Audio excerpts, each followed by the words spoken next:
नमस्कार मित्रांनो, मी प्रफुल्ल एज्युकेट भारत या युट्यूब चॅनलमध्ये आपल्या सर्वांचं स्वागत आहे। मित्रांनो, पुन्हा एक नवीन ॲप्लिकेशन, नवीन ऑनलाईन अर्ज याबाबतची माहिती घेऊन मी आलेलो आहे। एक नवीन ॲप्लिकेशन लॉन्च झालेला आहे। भारत सरकारच्या जवाहर नवोदय विद्यालयाचे ऑनलाईन अर्ज परत एकदा सुरू झालेले आहेत। 2025 च्या एक्झाम करता ऑनलाईन ॲप्लिकेशन स्टार्ट झालेले आहेत आणि हे अर्ज पालकांनी कसे करावे याबाबतचं सविस्तर आणि अचूक मार्गदर्शन मी आपणास या व्हिडिओच्या माध्यमातून करणार आहे। पालकांनाही शक्य आहे, स्वतः करणं शक्य आहे, इतक्या सोप्या पद्धतीने मी आपणास हे सर्व सांगणार आहे।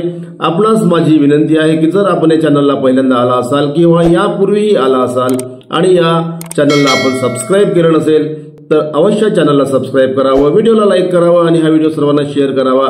तर चला मित्रांनो, आपण जाणून घेऊया जवाहर नवोदय विद्यालयाचे ऑनलाईन अर्ज कसे करायचे। Let's start. सर्वात प्रथम गुगल क्रोम ओपन करायचं आहे। गुगल क्रोम ओपन झालं की ऍड्रेस बार मध्ये आपल्याला नवोदया टाइप करायचं आहे। त्यानंतर तुमच्या समोर ही लिंक येईल, या एनव्हीएस लिंक वर आपल्याला क्लिक करायचं आहे। इथे क्लिक केल्यानंतर एक नवीन डॅशबोर्ड तुमच्या समोर येईल आणि या डॅशबोर्ड मधली पहिली जी लिंक आहे त्यावर क्लिक करायचं आहे। त्यानंतर तुमच्या समोर ऑनलाईन ॲप्लिकेशनची लिंक येईल, एक डॅशबोर्ड येईल आणि हा जो डॅशबोर्ड आहे या डॅशबोर्डच्या माध्यमातून आपण जवाहर नवोदय विद्यालयाचा फॉर्म भरू शकतो। या पेजच्या सेंटर मध्ये तुम्हाला कॅन्डिडेट कॉर्नर पाहायला मिळेल। यामध्ये बघा, click here for registration for class 6 JNVST 2025-26 लिहिलेलं आहे। यावर आपल्याला क्लिक करायचं आहे। इथे क्लिक केल्यानंतर पुन्हा एक पेज तुमच्या समोर येईल आणि यामध्ये तुम्हाला 3 पार्ट्स पाहायला मिळतील। पहिला पार्ट आहे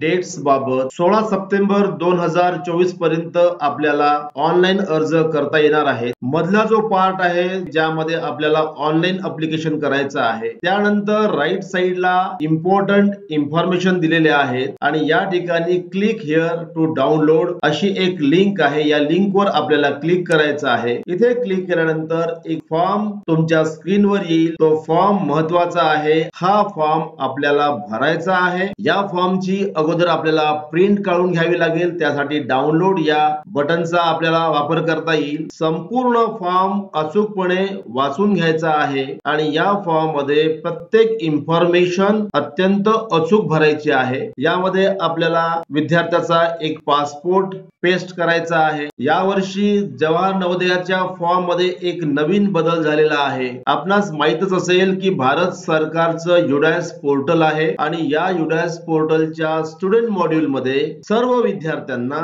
11 अंकांचा पेन नंबर दिलेला आहे आणि हा पेन नंबर आपल्याला अचूक भरायचा आहे। या फॉर्म मध्ये या ठिकाणी आपल्याला विद्यार्थ्याची सही लागणार आहे, इथे पालकाची सही लागणार आहे आणि खाली मुख्याध्यापक यांची स्वाक्षरी आणि शिक्का या गोष्टी लागणार आहेत। डेट ऑफ बर्थ अचूक भरायची आहे, कास्ट कॅटेगरी अचूक भरायची आहे, विद्यार्थ्याचं नाव, वडिलांचं नाव, आईचं नाव अचूक भरायचं आहे, तुमचा जो काही मोबाईल नंबर असेल, ईमेल ऍड्रेस असेल, नॅशनॅलिटी असेल, ही संपूर्ण माहिती आपल्याला या ठिकाणी भरायची आहे। त्यानंतर आपल्याला मूळ फॉर्म वर यायचं आहे आणि इथे बघा मॅन्डेटरी इन्फॉर्मेशन, ही इन्फॉर्मेशन आपल्याला भरणे कंपल्सरी आहे। पहिला पॉइंट आहे की 2024-25 मध्ये त्या विद्यार्थ्याने 5वा वर्ग पास केला आहे काय, तर इथे आपल्याला नो दाखवायचं आहे। त्याच्यानंतर या विद्यार्थ्याने यापूर्वी जवाहर नवोदयाची एक्झाम दिलेली आहे काय, तर इथे आपल्याला नो दाखवायचं आहे। त्याच्यानंतर की तुम्ही या परीक्षेचा प्रॉस्पेक्टस वाचला आहे काय, तर इथे होय दाखवायचा आहे। त्यानंतर विचारलेलं आहे की तुम्ही याच जिल्ह्याचे रहिवासी आहात काय आणि त्याच जिल्ह्यामध्ये तुम्ही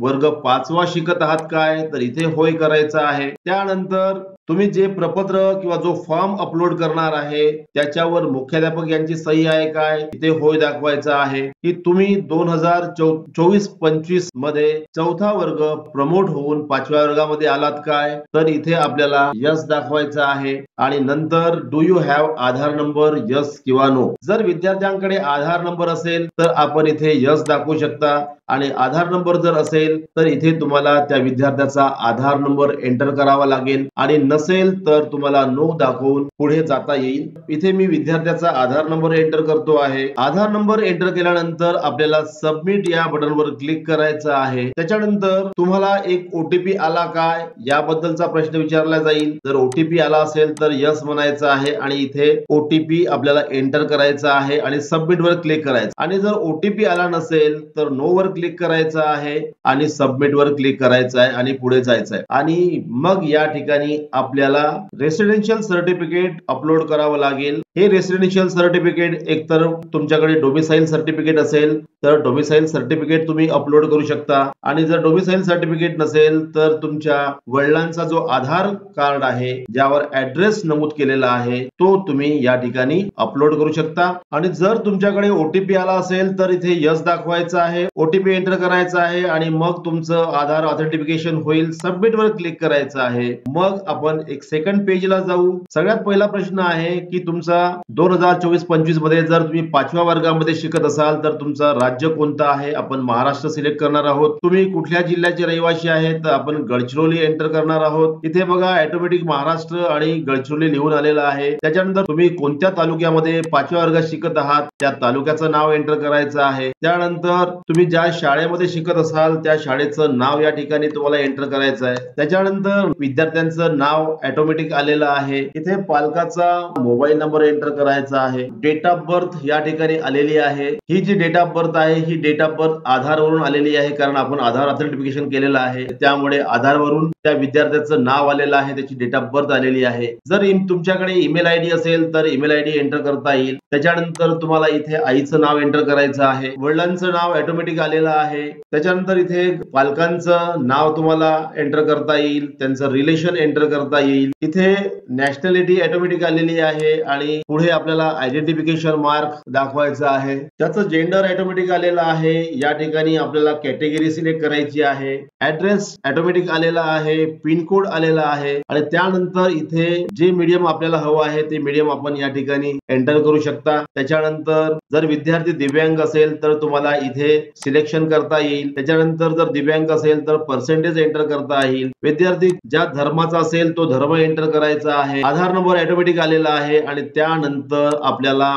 पेन नंबर एंटर करायचा आहे। तो कंपल्सरी नाही आहे परंतु पेन नंबर अत्यंत इम्पॉर्टंट नंबर आहे आणि तो आपल्याला या ठिकाणी एंटर करायचा आहे। वडिलांचं जे इन्कम असेल ते इन्कम या ठिकाणी एंटर करायचं आहे। पुढचा जो पार्ट असेल तो पार्ट यापूर्वी आपण जे शिक्षण घेतलेलं आहे 3ऱ्या आणि 4थ्या वर्गामध्ये जे शिक्षण घेतलेलं आहे त्याबद्दलची माहिती आहे। या ठिकाणी स्टेट ऑटोमॅटिक आलेला आहे, डिस्ट्रिक्ट ऑटोमॅटिक आलेला आहे आणि ब्लॉक ऑटोमॅटिक आला आहे कारण ही संपूर्ण माहिती आपण सुरुवातीला भरलेली आहे। इथे तुम्ही ज्या गावामध्ये शिक्षण घेत असाल त्या गावाचं नाव एंटर करायचं आहे। 3ऱ्या वर्गामध्ये तुम्ही कुठे शिकत होता, 4थी मध्ये कुठे शिकत होता त्या सर्व गावाची नावं तुम्हाला या ठिकाणी एंटर करायची आहे। तुम्हाला इथे शाळेचं नाव एंटर करायचं आहे। हा विद्यार्थी 3 वर्षे एकाच शाळेमध्ये शिकत असल्यामुळे 3 म्हणजे वर्ग 3री 4थी आणि 5वी मध्ये एकाच शाळेचं नाव आलेलं आहे। जर शाळा भिन्न असतील तर त्या शाळेचे नाव आपण या ठिकाणी आपल्याला नमूद करायचे आहेत। त्याच्यानंतर तो मान्यताप्राप्त शाळा आहे का ते सिलेक्ट करायचं आहे। शाळेचं लोकेशन जे असेल ते अचूक नोंदवायचं आहे आणि इथे मागील 3 वर्षाच्या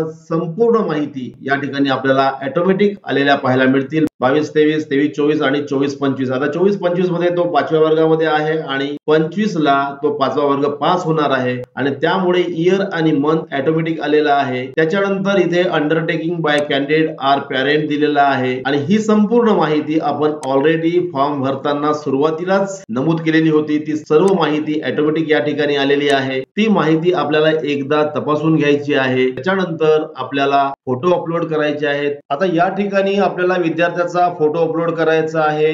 चूज फाईल वर क्लिक करायचं आहे। विद्यार्थ्याचा फोटोग्राफ सिलेक्ट करायचा आहे आणि फोटोग्राफ अपलोड करताना त्या फोटोग्राफचा साईज आपल्याला लक्षात ठेवायचा आहे। फोटोग्राफ 10 ते 100 KB या साईज मध्ये असला पाहिजे। त्यानंतर विद्यार्थ्याची स्वाक्षरी अपलोड करायची आहे आणि ती सुद्धा 10 ते 100 KB मध्ये असली पाहिजे। त्या सर्व बेसिक ज्या गोष्टी आहेत त्या आपल्याला सुरुवातीलाच तयार करून ठेवाव्या लागतील। त्याच्यानंतर पालकाची स्वाक्षरी अपलोड करायची आहे। तिचा पण साईज 10 ते 100 केबीच्या दरम्यान असला पाहिजे आणि त्यानंतर जे प्रपत्र आपण डाउनलोड केलेलं होतं, ज्या प्रपत्रावर आपण फोटोग्राफ पेस्ट केलेला होता, ज्या प्रपत्रामध्ये आपण विद्यार्थ्याची आणि पालकाची सही घेतली होती आणि त्याचबरोबर मुख्याध्यापक यांची सही आणि स्वाक्षरी घेतली होती, सही आणि शिक्का घेतला होता आणि विद्यार्थ्याची संपूर्ण माहिती भरलेली होती, तो फॉर्म या ठिकाणी आपल्याला अपलोड करायचा आहे आणि तो फॉर्म अचूक भरायचा आहे. त्या फॉर्म मध्ये कोणतीही चूक होणार नाही याची आपल्याला काळजी घ्यायची आहे.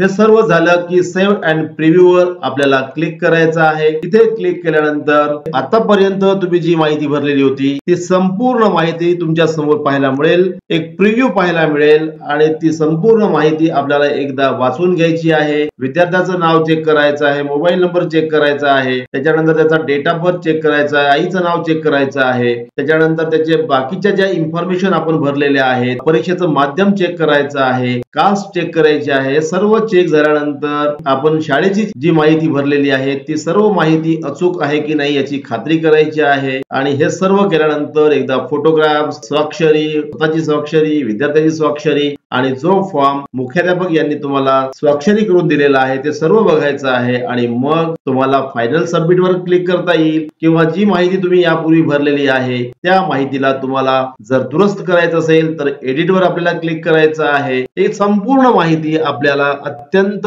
काळजीपूर्वक बघून घ्यायची आहे आणि मग फायनल सबमिट वर क्लिक करायचं आहे. एकदा तुम्ही फायनल सबमिट केलं की मग तुम्हाला या फॉर्म मध्ये दुरुस्ती करता येणार नाही. फायनल सबमिट वर क्लिक केल्यानंतर ओके वर क्लिक करायचं आहे. अशा पद्धतीने आपला फॉर्म सबमिट झालेला आहे. या फॉर्मला एक रजिस्ट्रेशन नंबर मिळालेला आहे आणि हा रजिस्ट्रेशन नंबर अत्यंत महत्वाचा आहे, तो जपून ठेवायचा आहे. इथे click here to print your registration form वर क्लिक करायचं आहे आणि जी माहिती तुम्ही भरलेली आहे ती संपूर्ण माहिती तुम्हाला या ठिकाणी पाहायला मिळेल आणि मग प्रिंट या टॅब वर क्लिक करून आपण त्या फॉर्मला पीडीएफच्या स्वरूपामध्ये सेव्ह करून ठेवू शकता किंवा त्याला प्रिंट काढून आपल्याकडे सुरक्षित ठेवू शकता. नवोदय विद्यालयाचा फॉर्म कसा भरायचा हे आपण एज्युकेट भारत या युट्यूब चॅनलच्या माध्यमातून समजून घेतलेला आहे. जर आपण या चॅनलला पहिल्यांदा आला असाल आणि सबस्क्राईब केलं नसेल तर नक्कीच आपण या चॅनलला सबस्क्राईब करावं, व्हिडिओला लाईक करावं आणि हा व्हिडिओ सर्वांना शेअर करावा. सर्वांना खूप खूप शुभेच्छा. Thank you so much.